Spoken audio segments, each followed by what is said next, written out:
Jai Mahamaya Ki Jai, Vishveshvari Mata Ki Jai. We will continue with chapter 16 of book 9 of Srimad Devi Bhagavatam. Sri Narayana said, O Muni, Dharma, Dabja, and Kusabhaja practiced severe tapasya and worship Lakshmi. Then they got separately their desired boons. By the boons of Mahalakshmi, they became again the rulers of the earth. They acquired religious merit, and they also had their children. The wife of Kusabhaja was named Malavati. After a long time, the chaste wife delivered one daughter born of the parts of Lakshmi. The daughter, on being born, became full of wisdom. On being born, the body began to sing clearly the Vedic mantras from the lying-in chamber. Therefore, she was named Vedavati by the Pandits. She bathed after her birth and became ready to go to the forest to practice severe tapasya. Everyone then tried earnestly to dissuade her, devoted to Narayana, from this enterprise, but she did not listen to anybody. She went to Pushkara and practiced very hard for 1 manvantara. Yet her body did not get lean a bit, rather she grew more plump and fatter. By degrees her youth began to show signs in her body. One day she heard an incorporeal voice from the heavens above. O fair one, in your next birth, Sri Vishnu, adored by Brahma and other gods, will be your husband. Hearing this, her joy knew no bounds.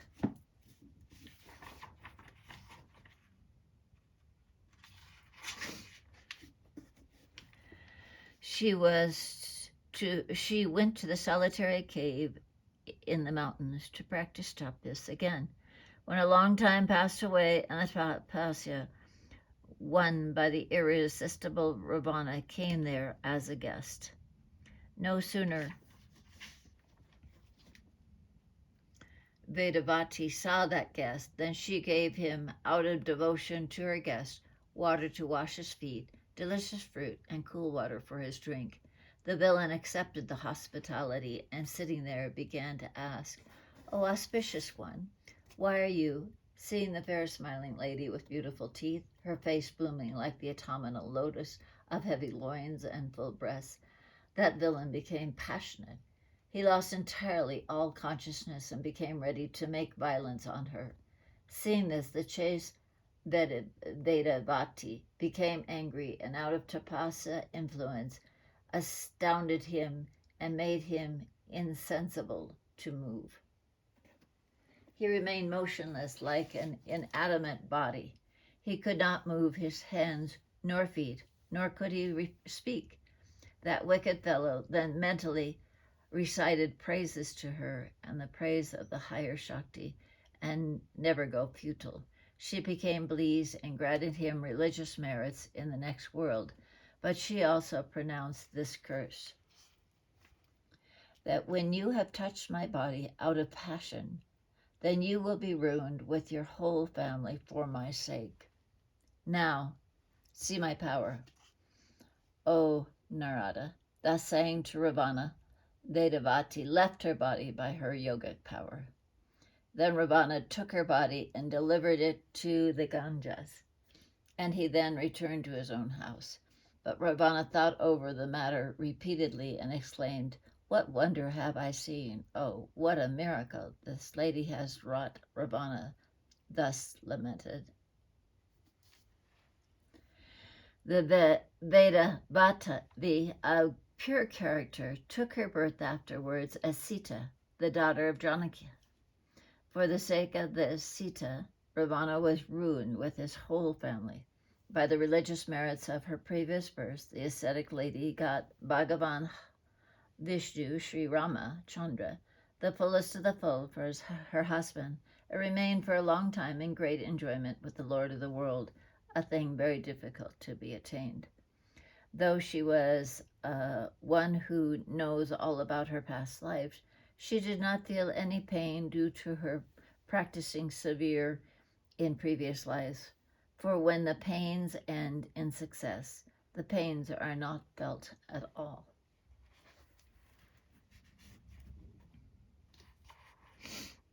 Sita, in her fresh birth,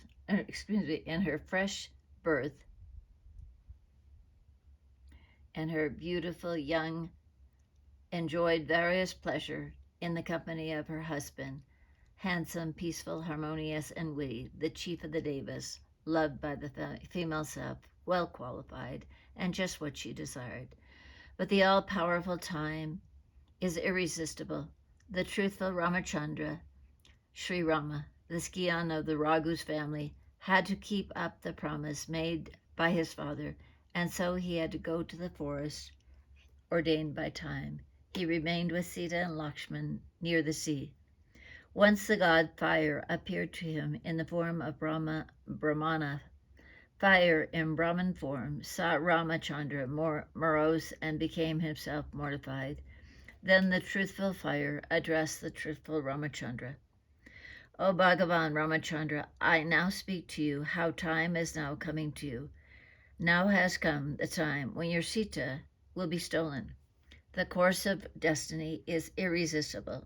None else is more powerful than time, fate. So give over your Sita, the world mother, to me, and keep with you this Chaya Sita, the shadow Sita, the false Sita. When the time of Sita's ordeal by fire will take place, I will give her back to you. The Devas united have sent me to you.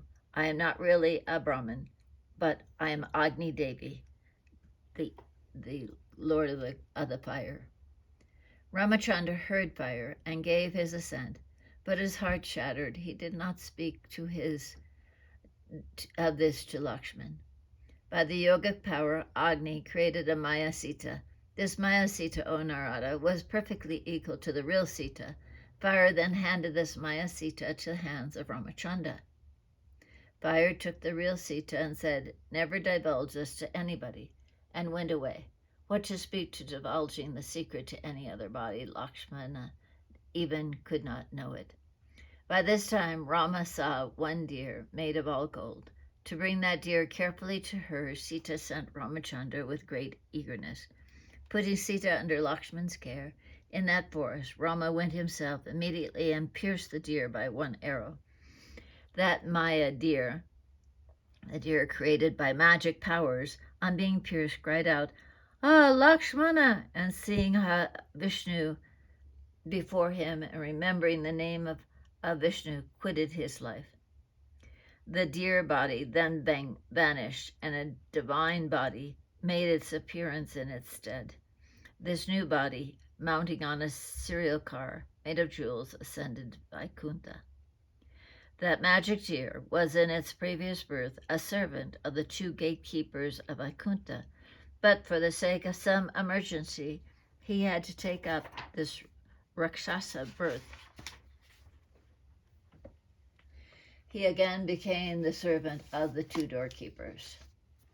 On the other hand, Sita Devi, hearing the cry, "Oh, Lakshmana," became very distressed and sent Lakshmana to search for Rama.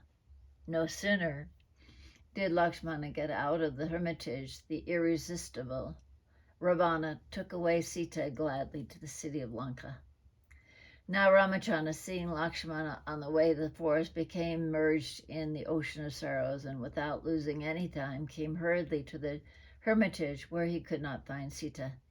Instantly he fell unconscious on the ground, and after a long time, when he regained his consciousness, he lamented and wandered here and there in search of her. After some days on the banks of the river, getting the information of Sita, he built a bridge across the ocean with the help of his monkey armies. Then he entered with his army into Lanka and slew Ravana with arrows with all his friends. When Sita ordeal of time came, Agni handed over the real Sita to Ramachandra. The shadow Sita then humbly addressed Agni and Ramachandra, "O Lord, what am I to do now? Settle my case." Agni and Ramachandra both of them then said, "O Chayasita, O Devi, go to Pushkara and practice severe tapasya there. That place is the giver of religious merits, and then you will be the Swarga Lakshmi, Lakshmi of heaven." Hearing this, that Chayasita went and practiced tapasya for 3 divine lakh years and became Mahalakshmi. Thus, Swarga Lakshmi appeared at one time from the sacrifice Kunda, the fire pit. She was known as the daughter of Draupadi and became the wife of the 5 Pandavas. She was Vedavati, the daughter of Kusabhaja, in the Satya Yuga, Sita, the wife of Brahma, and the daughter of Janaka in the Treta Yuga, and Dwapati, the daughter of Dwapada in the Dwapara Yuga. As she existed in the Satya and Treta and Dwapara Yugas, the 3 Yugas, hence she is known Trihayani. Narada said, "O chief of Munis, O remover of doubts, why had Draupadi 5 husbands? A great doubt arises in my mind on this point. Remove my doubt." Narayana said, "O Darvasi, when in the city of Lanka the real Sita came before Rama, then Chayasita, full of youth and beauty, became very anxious. Agni Devi and Ramachandra both said to her, 'Go to Pushkar and worship Shankara.' While the Chayasita was practicing austerities in Pushkara, she became very anxious to get a good husband and asked from Mahadeva the boon, 'Grant me a husband,' and repeated it 5 times. Shiva, the chief among the humorous, witty persons, hearing this, said, 'Oh dear, you will get 5 husbands,' and thus granted her the boons. Therefore she became the dearest wife of the 5 Pandavas. Now hear other facts. When the war of Lanka was over, Sri Ramachandra got his own dear wife Sita, and installing Vishvasani on the throne of Lanka, returned to Ayodhya. He ruled his 11,000 years in Bharata, and family went to Vaikuntha with all of its subjects. Vedavata, the incarnation part of Lakshmi, dissolved in the body of Lakshmi, Kamala.